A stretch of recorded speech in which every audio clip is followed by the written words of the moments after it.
All right, what is going on, guys? It's been a minute since I've done anything on this channel, and today we have a very special treat for y'all. I'm gonna be breaking down the mix that I did for Grace Runkle's song "Open Handed." If you haven't listened to the song, you should go listen to it right now and come back here. Um, but this is an amazing song, and I'm super happy with how this one came out. Quick, just want to give some context about this song before I start getting into it.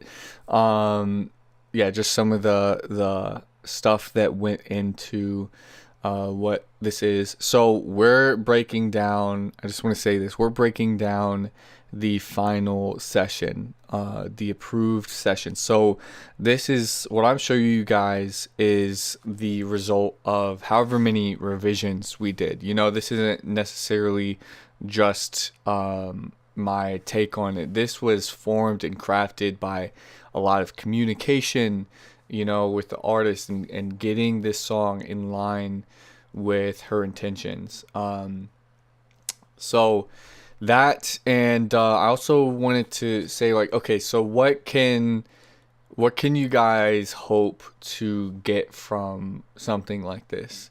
Because there's so much content around mixing online, and I think that if I don't say this, it's kind of like easily could be, unhelpful actually. So I think that the value in stuff like this is just kind of being able to observe the general kinds of moves that I'm making. That's the stuff that's stuck with me whenever I've watched for like long periods of times.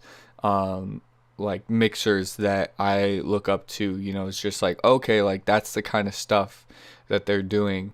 And I think that's what's going to be valuable here. It's just like, if you like the song, if you are, if you're a fan of how it sounds, then I can just show, all I can do here is just show you, the things that I was doing to get there. And maybe that will work on the song you're working on, and maybe it won't. Regardless, it's worth a try.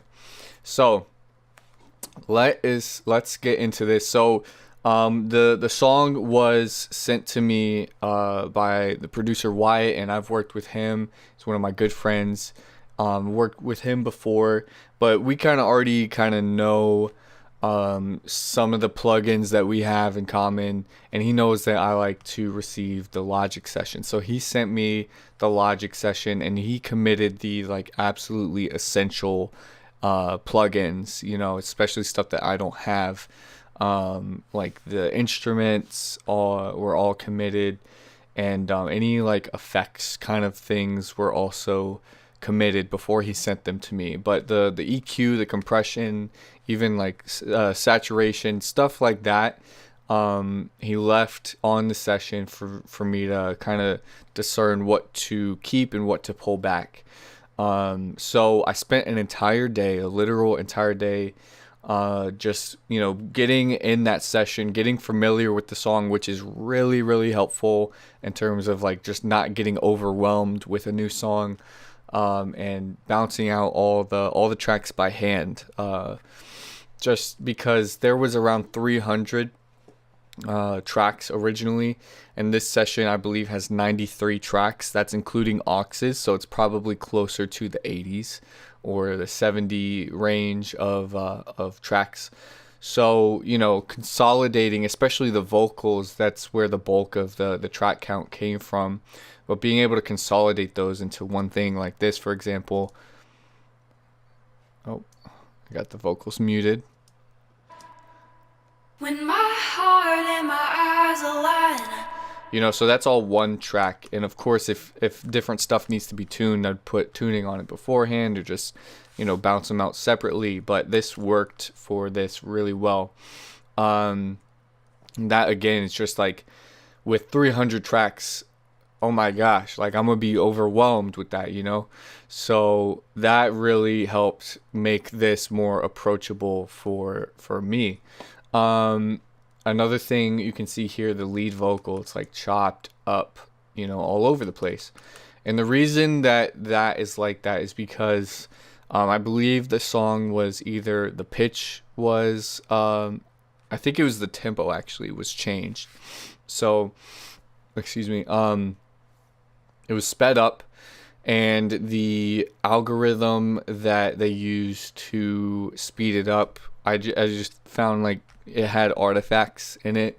Wasn't super happy with it, and it kind of like, I would say that it sort of degraded the overall quality of the vocal. So I asked for the raw vocal, and then just kind of edited it by hand. I could have used another algorithm, but I just, did it by hand and got it to match up with that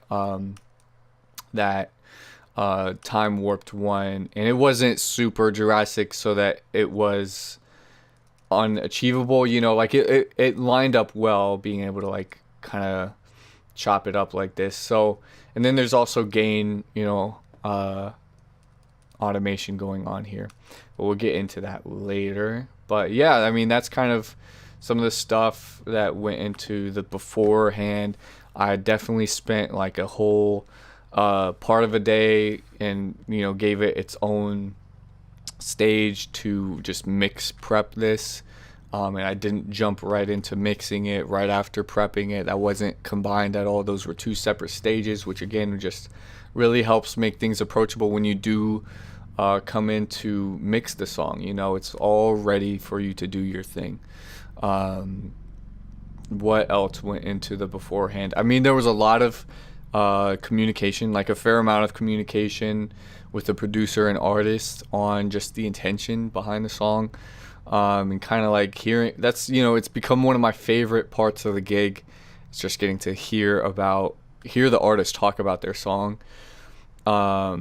Yeah, just understand what it's about, the backstory, the intention. All of that is really key for me to be aware of when mixing. I think also another thing this song did was the song really activated like my visual imagination, which is something I can really lean into to get in tune with the core emotion of the song. And that kind of helped guide me in certain ways to know like it should feel like this, that needs to feel louder, that needs to sound louder. So that kind of guided me throughout the process as well.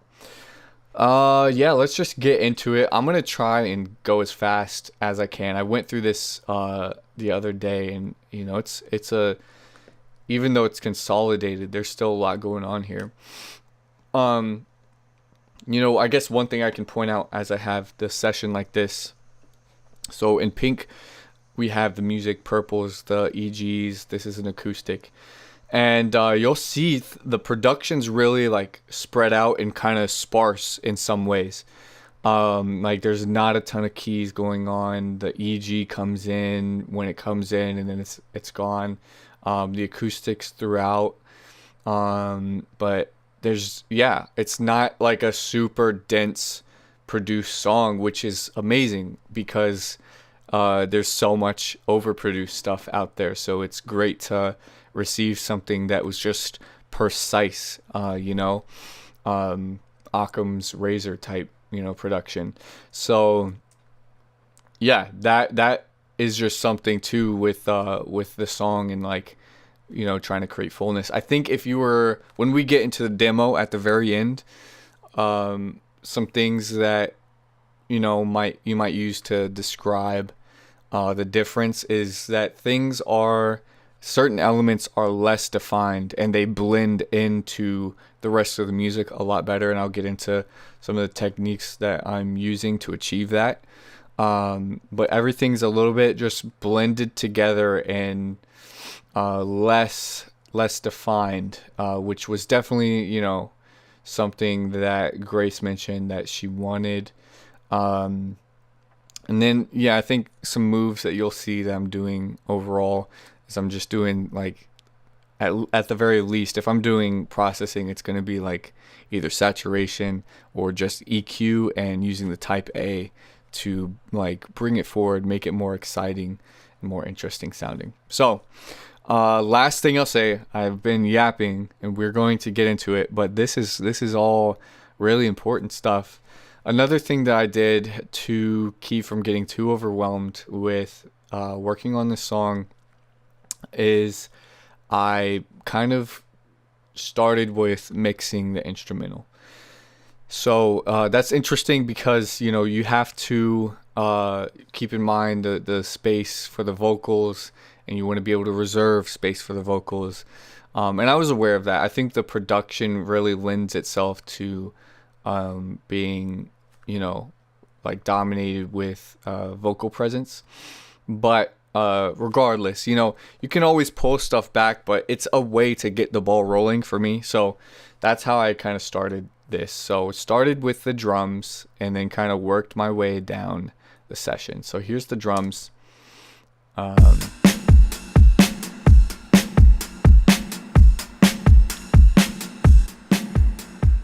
that is the drum bus without any processing.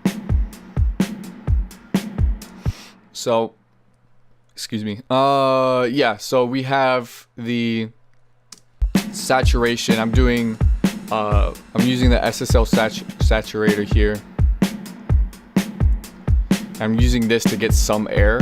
There's really not a lot of saturation coming from the black box. And then I'm using a transient shaper to, you know, just tuck back the sustain of the drums. That's kind of like, you know, where some of the punchiness can come from. And Orion is a heavy hitter. It does a lot here. And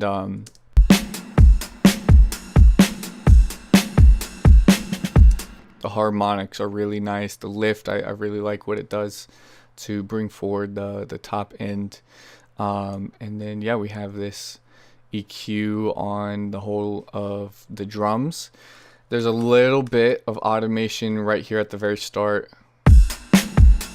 just so that it really, you know, hits you when it comes in.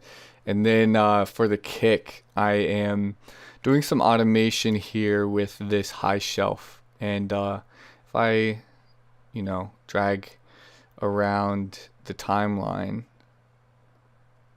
you'll see that it becomes more intense or less, and then I'm actually boosting the high end in the kick here.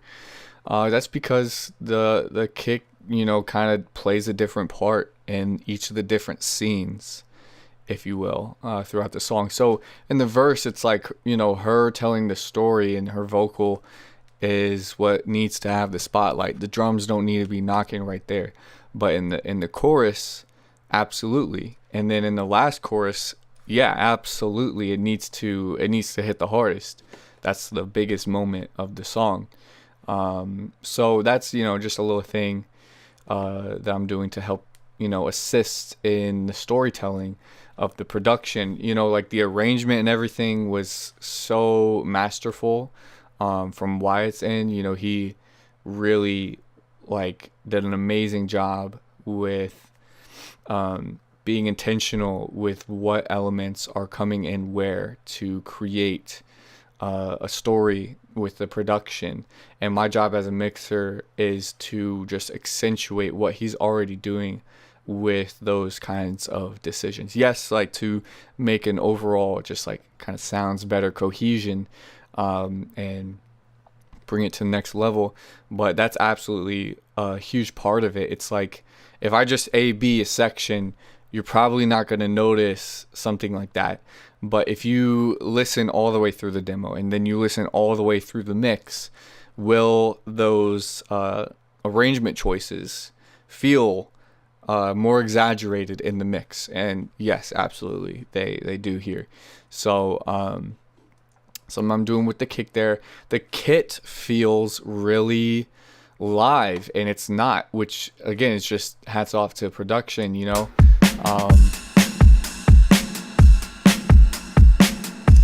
but you could fool me with that. So really just amazing sound selection from Wyatt, and this hi-hat I think is a tiny piece that actually has a huge part to play. So without any processing, we get to hear the great sound selection, but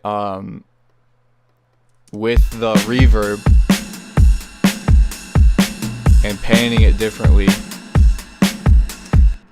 it doesn't, I'm not actually saturating it, but it there's a lot of stuff in this song where it's like, what the tool that I'm using has a sort of different result than anticipated. But this, I feel like it brings out the saturation in the hi-hat. Maybe I'm boosting some high. Okay, yeah, so right here. Bringing that out a little bit. But the reverb definitely like puts it in a room, and I think that the reverb throughout the drums is kind of what puts it in a space and makes it feel a little bit more real. The ride here, I'm using Ocean Way in a very interesting way here. So here's before, and as we were working on the song, Grace mentioned like I want the cymbals to feel wider and kind of less in your face, or like less distinct. So I'm using this on its reverb setting, and then it's like pretty up there, mostly the wet signal here. So what that ends up doing for the rides,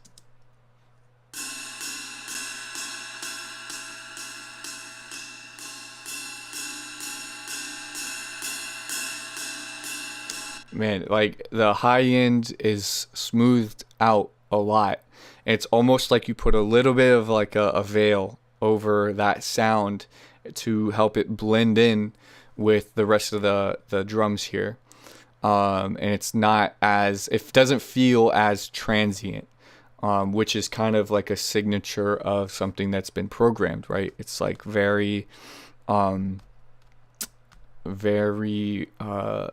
exactly the same every single time. So this kind of, just puts a little bit of that veil over it, masks that to, push it back. It feels like you're at the kit with the Ocean Way on it.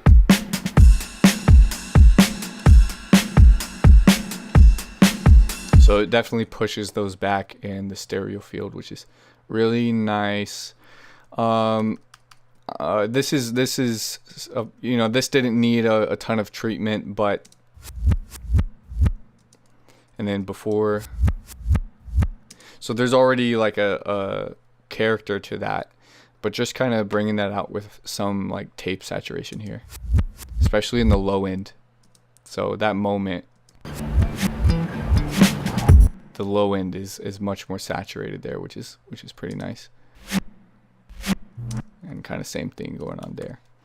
And then there's the bridge drums, but you're not really going to see anything crazy. These are just really slight EQ moves and some saturation on these different elements in the bridge.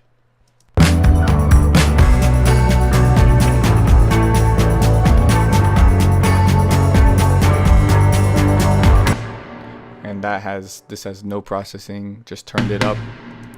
Sounds great, didn't need anything.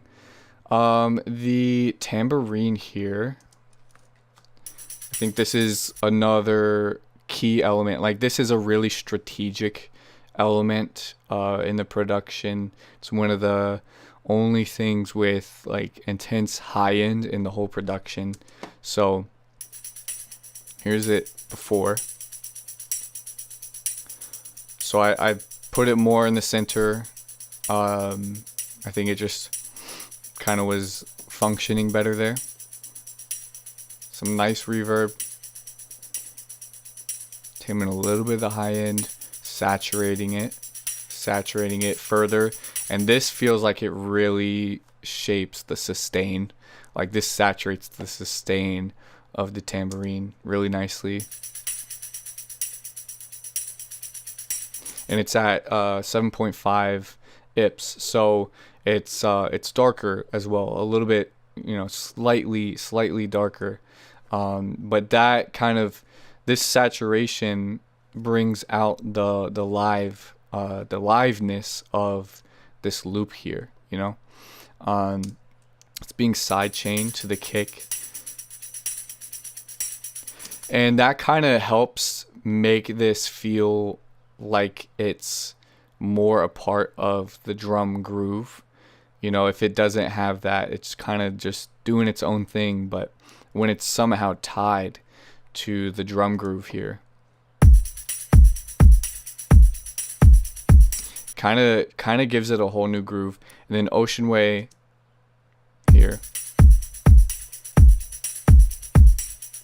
kind of spreads it out a little bit, puts it in a room, which is nice. And then this tam hit, it has a nice like spring reverb on it already, so just kind of saturating that a little bit.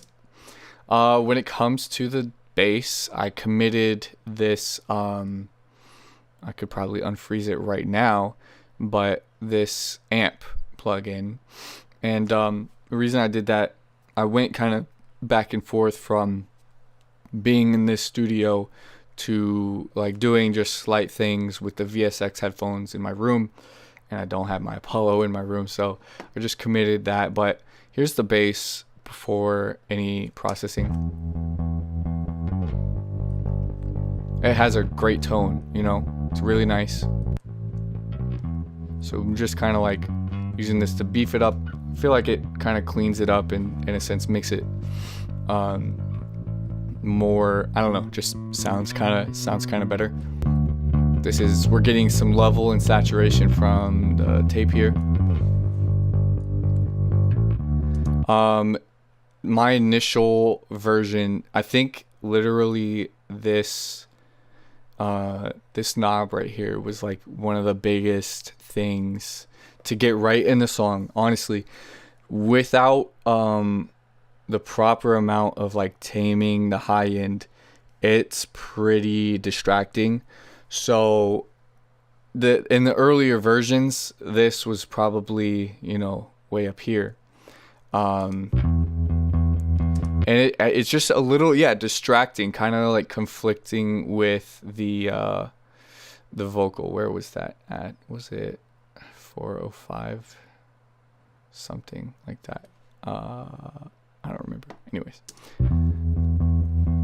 No, it was higher. Anyways, but getting that right was really, really important. Lo-fi is so subtle that, there's no reason to not use it. Then I'm using this CLA bass and automating the distortion. Similar thing with the kick of just when it needs to, I'm making that distortion more dramatic.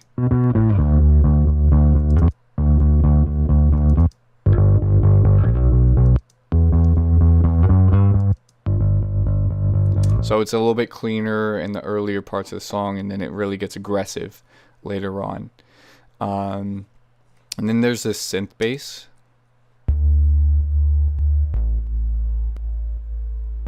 The processing, I don't feel like it's doing like a huge amount, but it spreads it out and just kind of saturates it a little bit, bringing out the sub even more and turning down some treble there with Radiator. And this is like a really, like, you don't really notice that element in the song, but it kind of fills a space subconsciously.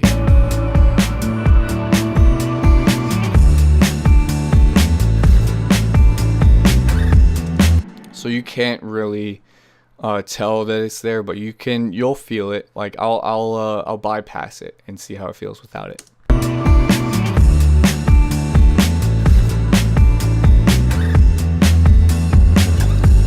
Like the width and the low end, it really gets brought out there. All right, so the melodics you'll see, they are sparse, and I'm not doing a ton of processing, so we'll probably fly through this.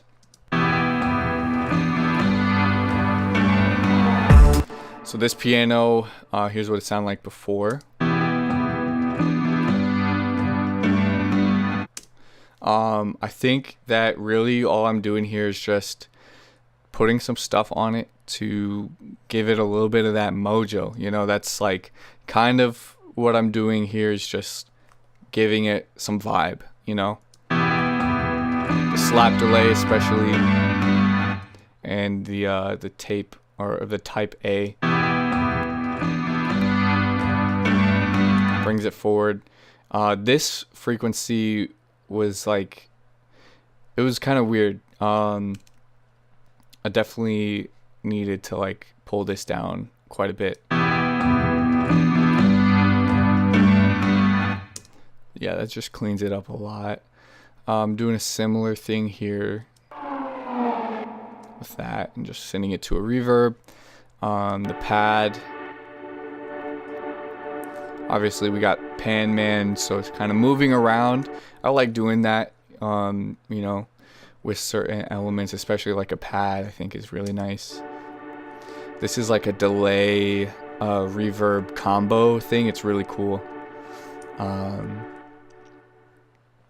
Taming some frequencies, boosting others, and brightening it up quite a bit, and sending it to a reverb.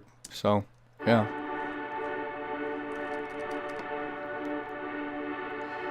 And that stays pretty consistent, other than this first one being a lot louder.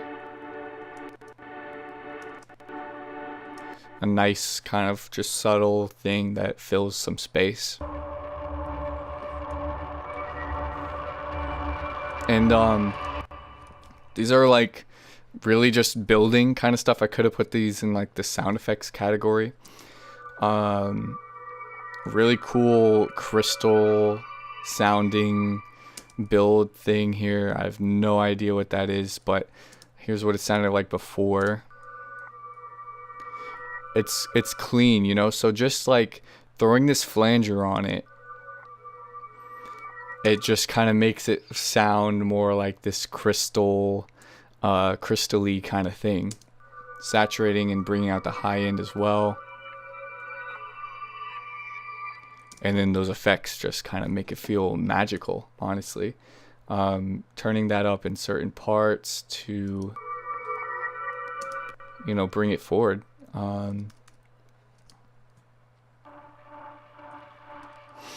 A bunch of this stuff is kind of like subtle.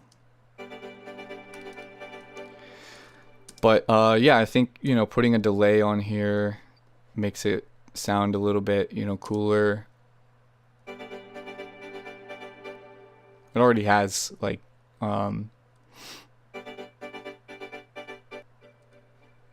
yeah. Just needed some effects, to really make it a thing. Piano. Oh yeah, one of my favorite elements in this song. I think this is really, really cool. I'm not processing these at all. I think they were fine. There wasn't any frequencies that were like bothersome to me, so it's fine. Just threw some reverb on there.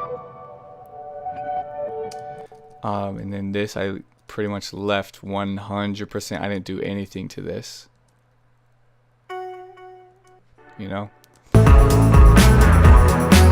It's like you can't really hear that, So the most important element of this song, I think, was this guitar.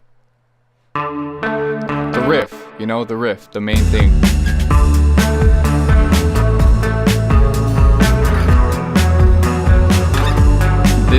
This is what gave me like that idea of like a summer party, in the evening and the sun setting and people, this is being played on a speaker in the background and there's volleyball. Like that's the scene that I'm imagining. Or it's like the end of a movie, and it's like the kind of song you would hear at like the end of a summer type of blockbuster thing.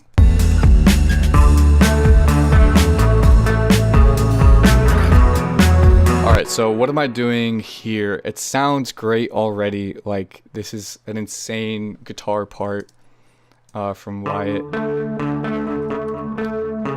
I think it's just much cleaner, you know? That's really it. Already has a delay going on. Cleaning up some of the low mids.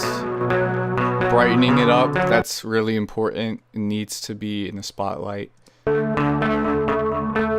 This is probably because I'm automating pan, I would assume. No, okay, this might not be doing anything, but I probably experimented with panning it differently at some point. Slap delay. And then spring reverb. I think that has like some of the most like vibe out of any reverb.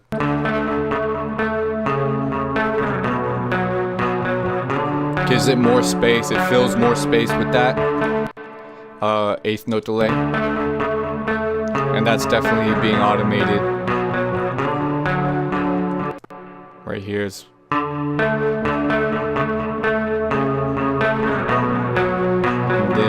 what is the modulation? Using some chorus. So yeah, throwing some chorus on there as well.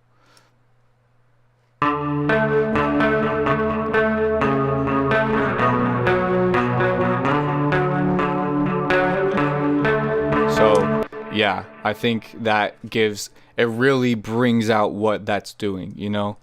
All of these effects just give it a little bit more vibe, mojo, whatever you want to call it. They just bring out the magic of that part a little bit more.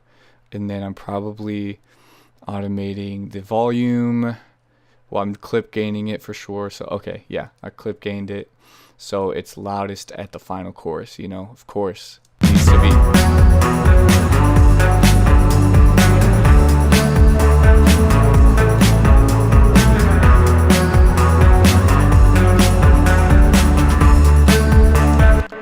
So cool, so good. I love that part so much. So yeah, you know, just some simple stuff to make it all the more exciting and yeah, even cooler. This is all the reverse stuff I think is just super sick. I love this part. I found the middle of it to be a little bit quieter, so I just kind of evened out the loudness of this part with some clip gain. Got some super massive on it.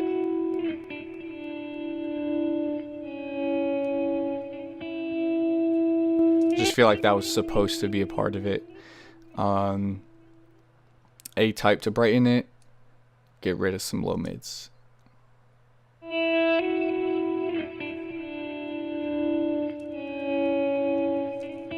Yeah. Whoops. Didn't mean to do that. Oh, dang. Okay. That might take us to this chug part here.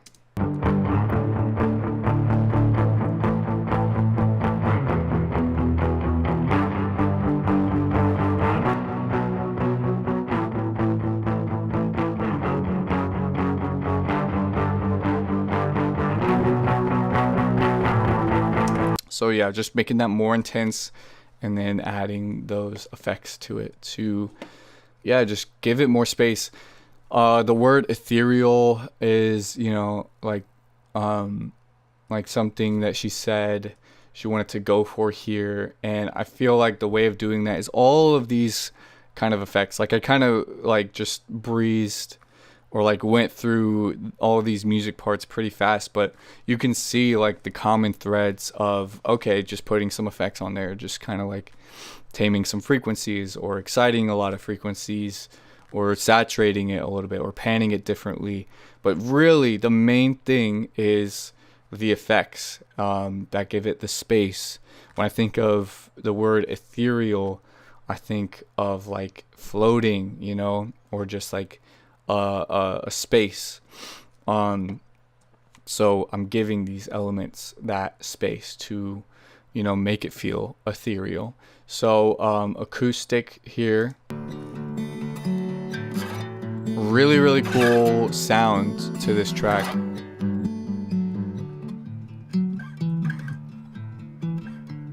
Getting rid of some of the fundamental, like low end stuff.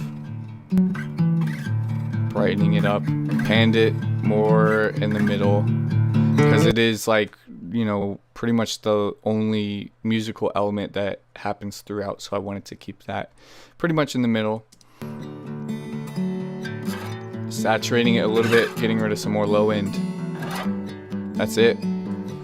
Volume automation, reverb. Okay, yeah, so just some volume automation stuff here. It gets quieter here, so I turned it up for sure. There was this one moment here. That dun-dun-dun-dun-dun. So just turn that up with clip gain and volume automation to make sure that sticks out. It did feel like when it wasn't turned up, I was like, I feel like I'm missing a track, but it was actually just this one little lick in the acoustic guitar. And then there's this nice, pleasant banjo at the very end. I'm not doing anything to it. It's perfect as is. And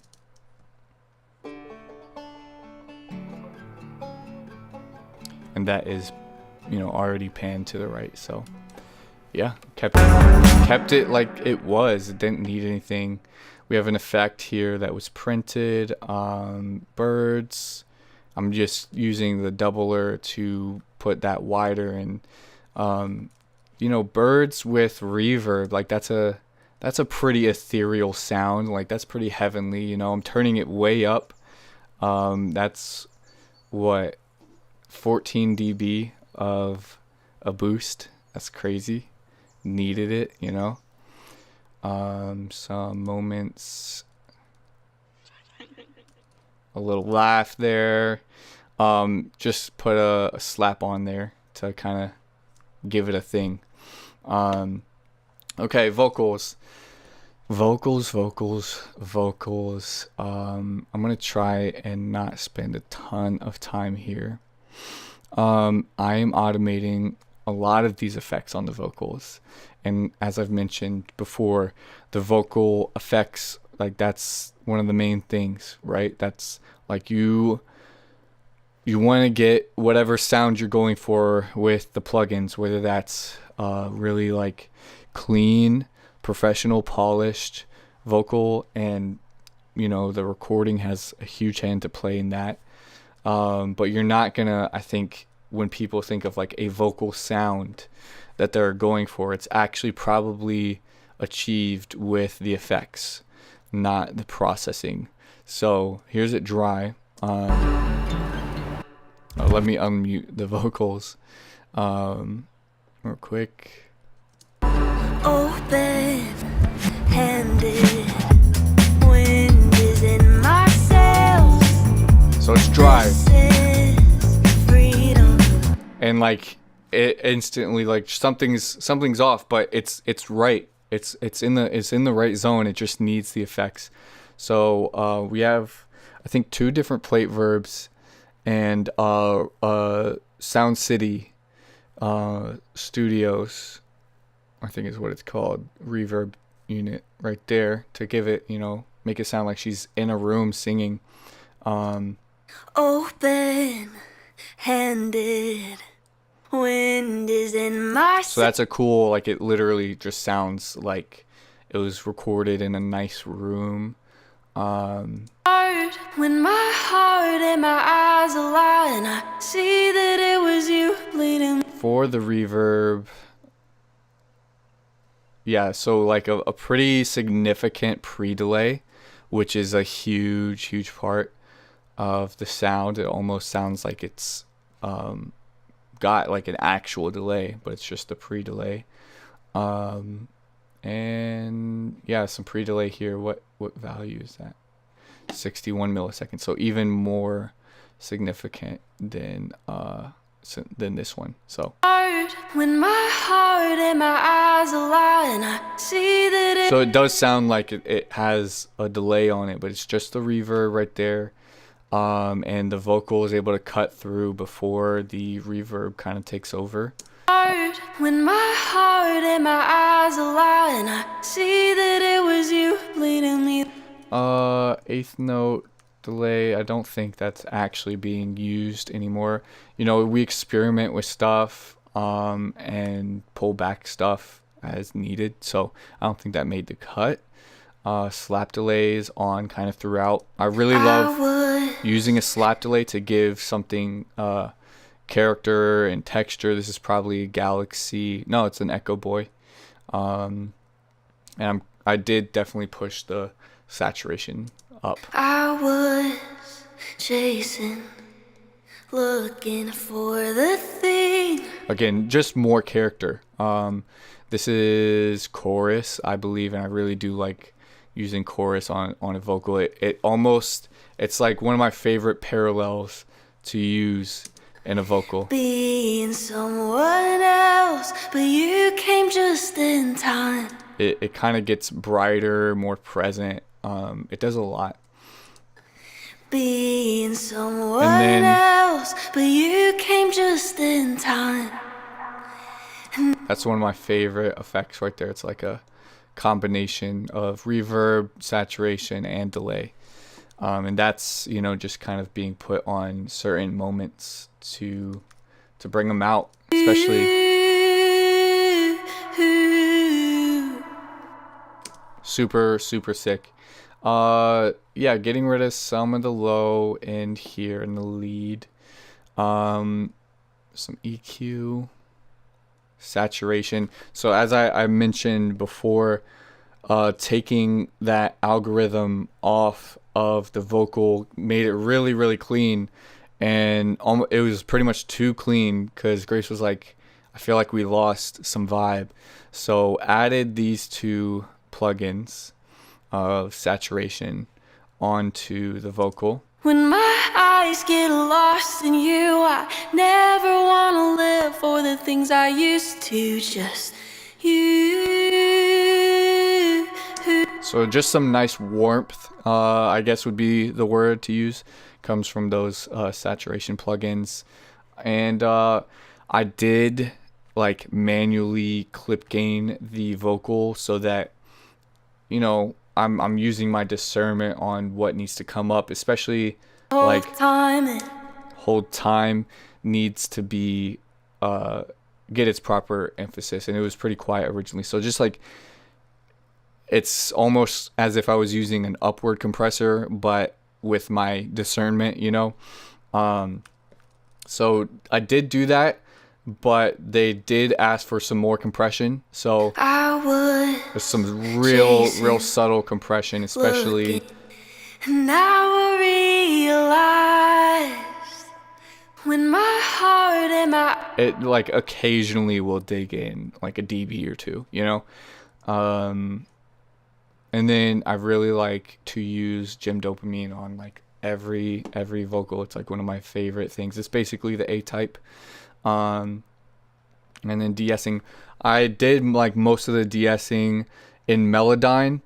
I did tune some of the vocal, and Melodyne is just, you know, it's so much better at de-essing. It's pretty much like the same effect you would get if you were to manually de-ess, except you can do it like really, really fast with Melodyne.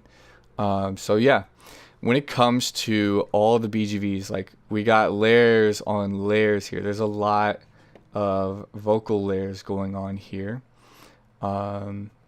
heart and my eyes align.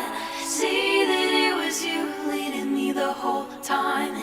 When my eyes get lost. So something about this song is I think that production wise, the vocals are like a part of the track, especially some of these oohs and ahs down here. Like they're just as much a part of the instrumental or the track as some of these like synth effect kind of things are. But if you listen to the instrumental in chorus 1, for example, you will be surprised with how little is going on.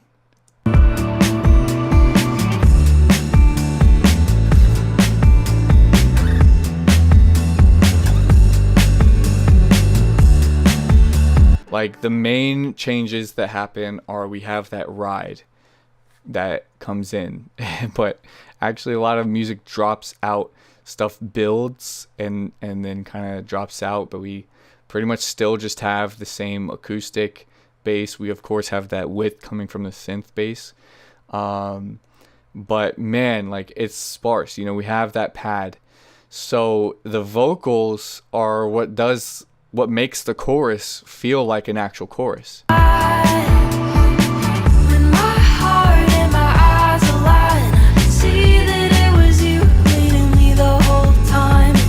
Those vocals are big. They're huge. So I think honestly, like, most of this is just what Grace did, you know, what she sang, and the amount of layers that she put in. You know, I don't feel like anything that I did mix wise really like makes this any like, of course it blends better, all of that, but it really does just kind of come down to what they laid down, you know. Like, there's no secret that you're gonna get in here that's gonna be like, oh wow, like that really made it the thing. Like, it already was the thing, is essentially what I'm trying to say. So I'm just doing some like frequency shaping, some saturation, brightening it up, and we got that nice plate delay with a big plate reverb with a huge pre-delay. That's what we have going on there, and a nice slap delay as well. So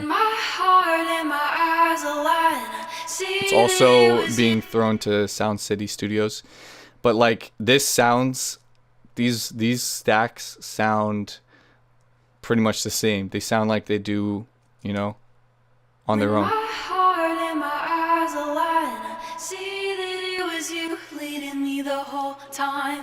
Like, they were already amazing.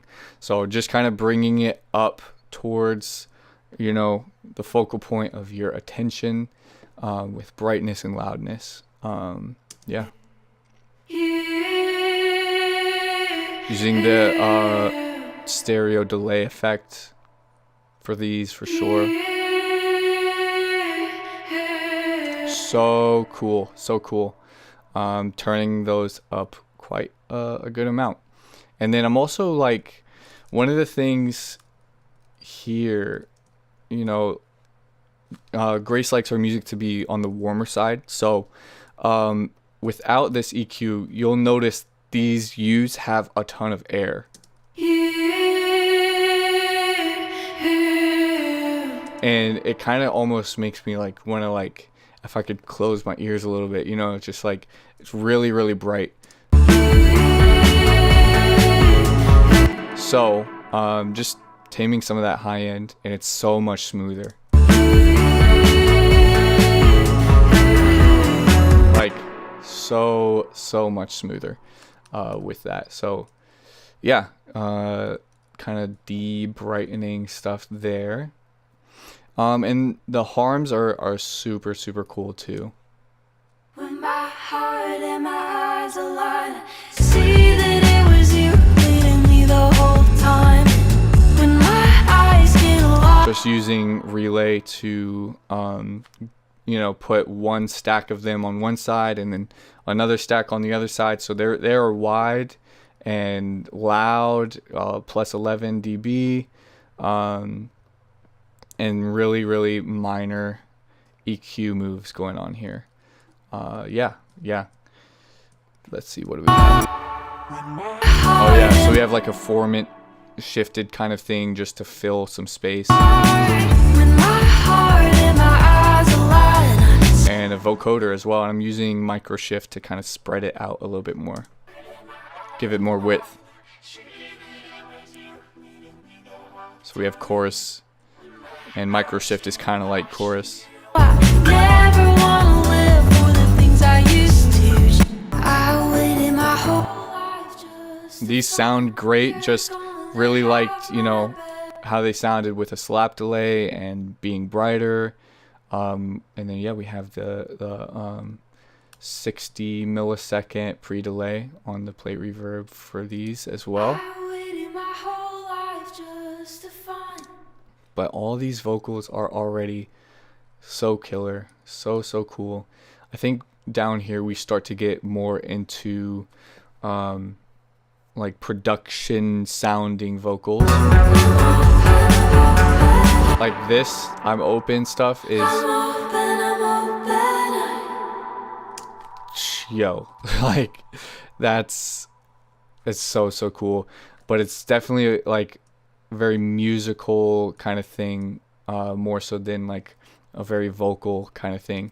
It's how I'm thinking about it. So wanting it to blend in to the music nicely. That's like that. I'm saying all that stuff. That's what I'm thinking about in terms of what level I need to set it at and where it should fit on the stage of the song.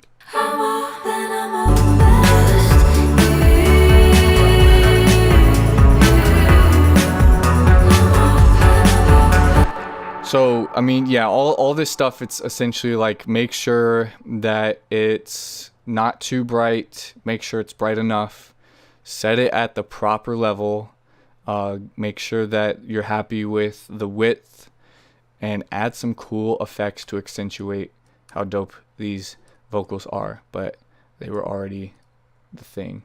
What do we have here? Okay. Oh, and one other thing. With the intro, so this EQ looks wild, but I copied it over from the original session because this is, I would say, kind of like an effect that they decided on. I just wanted to emulate that, you know. This is what it basically sounds like in the demo, and it's like a creative choice. So try to recreate and preserve that. And this is a effect from the Logic session that I printed and got over. We have these insane belts here. My heart and my eyes alive. See that it was you leading me the whole time.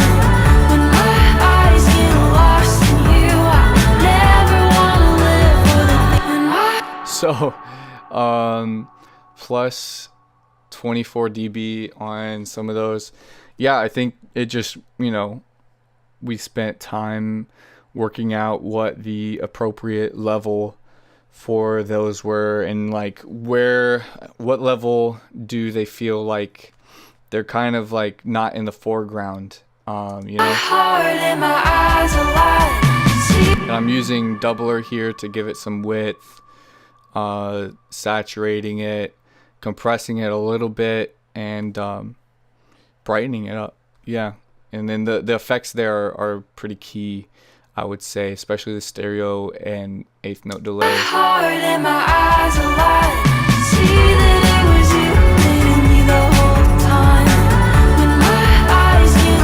So yeah, we worked on like in person. We did a little in-person mix session to kind of like dial in, you know, the effects that will tie these two groups together.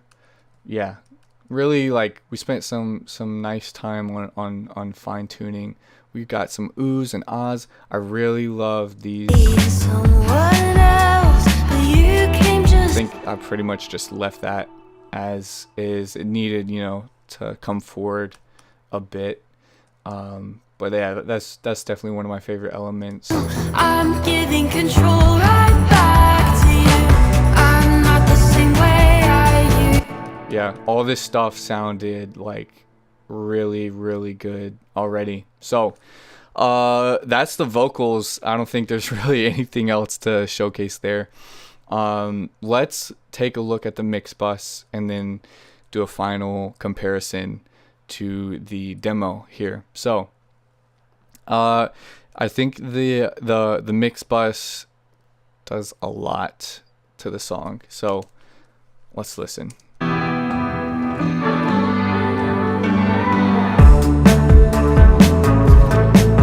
It's almost unrecognizable.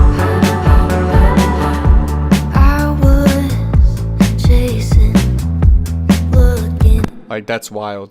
A wild difference. So trim gives me a little bit of headroom to push into this compressor, which widens it and saturates it really nicely. I love this saturator. Not doing any monofold because, again, part of the chorus hitting is the width in the low end, so I don't want to make that all mono. And getting some nice headroom there too, and inflating it, making it brighter essentially. It's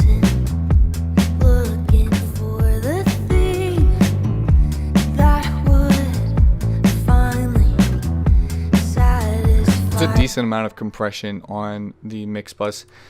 You saw the track outs. I didn't really do a whole lot of compression on individual tracks, a little bit here and there, but yeah.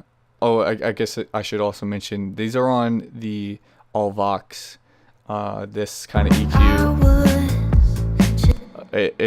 I think that came from like revisions of like it's too bright, needs to be warmer, needs to be darker, but still really being happy with the presence. So kind of taming it when it crosses a line, essentially brightening up the music, inflating it, even more bass. I think this right here, that high shelf, was like, another thing of like the bass line. It's like occupying too much. It's distracting, and that definitely was like one of the final moves to get it to be in its proper place.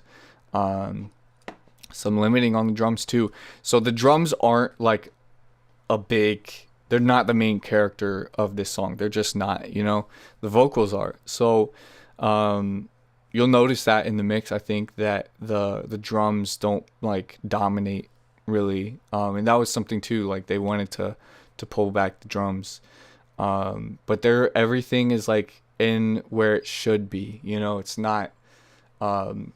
I don't think that I fell into any like riptides of like focusing on the drums so much. Now the drums sound great, but everything around the drums just got whacked out of balance. Like the drums are in a nice place, Alright, this EQ is a big deal. It does a lot. Not that the plugin itself is doing a lot, but this curve that I put onto it is doing a ton.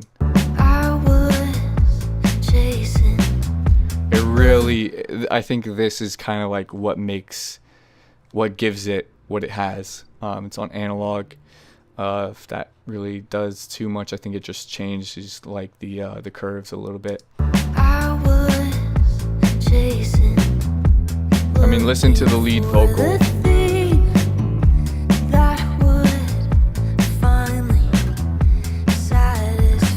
This EQ is doing an insane amount, and I'll even listen back to that with these on God Particle, just width, stereo image stuff. And then the final limiting, more wideness, calmness as well. Again, like didn't want harsh frequencies and cleaning up some of the low mids. This was probably like a mastering thing of like just some tiny frequencies that were a little bit bothersome at times. But okay, now that we have it at its loudness, listen with that.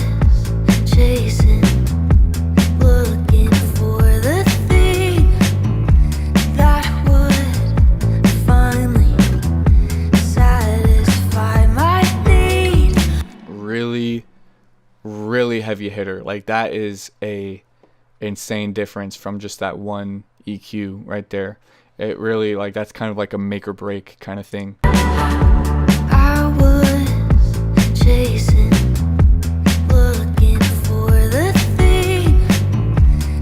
Maybe I could have pulled that back, but I mean it's not a huge cut. It's audible for sure, but it's not like a 5 dB thing on the mix bus. So yeah, really happy with how it came out.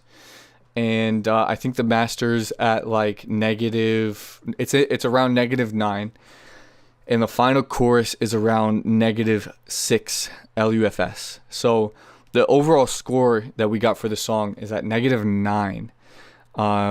And we have the loudest part of the song, and I think some of the other choruses right around -6. So given how loud the loudest parts of the song are, that score is really good, because Spotify, only turns it down 3 dB. If the integrated score was -6, we'd be getting turned down a lot, and that would definitely kind of like mess up the dynamics and the transients. So really happy with where that landed. And of course, without normalization, it still sounds really good and loud. So perfect like middle ground with the master there. Yeah, so let's listen to the demo. The demo, I would listen to this and intentionally like try and honor it.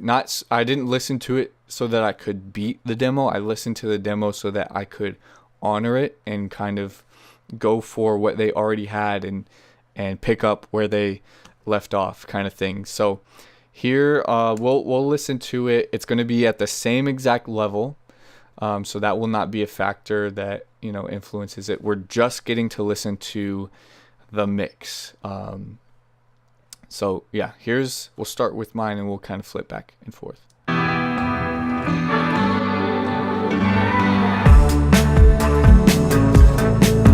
Oh, original is my mix, reference is the demo mix. Weird naming convention, but yeah.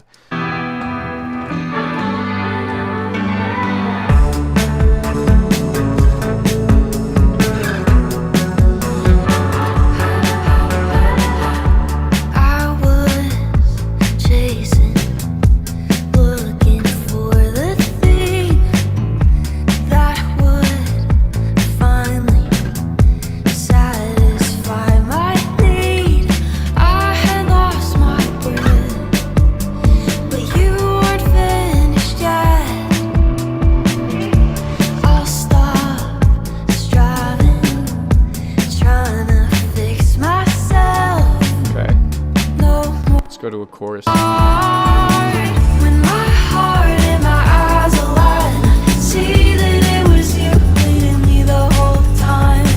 When my eyes get lost in you, I never wanna live for the things I used to. Just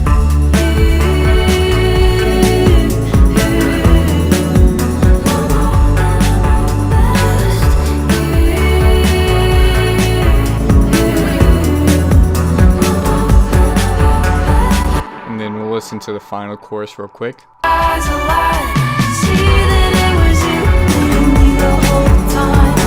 When my eyes get lost in you, I never wanna live for the things I used to. Just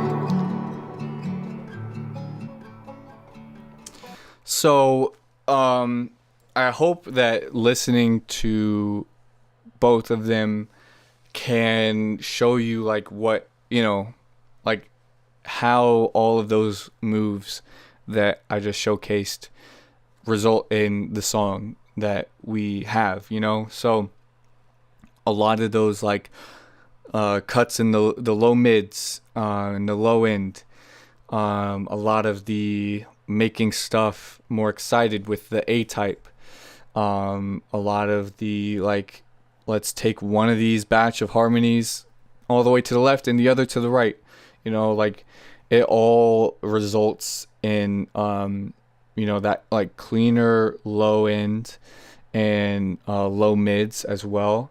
And it's able to, in a sense, feel brighter while being warmer. So it sounds more exciting without getting harsh.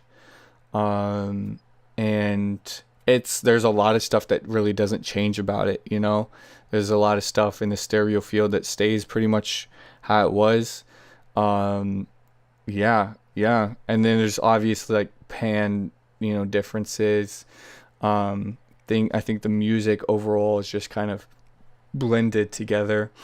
Um, more. And yeah, yeah.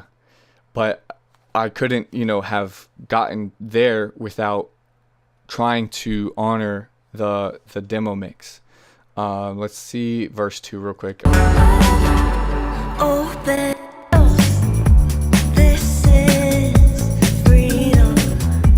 I can breathe again. The one who holds my I mean, you can even notice just in comparing the two, like where the drums sit, and how they're kind of pulled back. So there are ways that it actually, you could say, gets less exciting than the demo.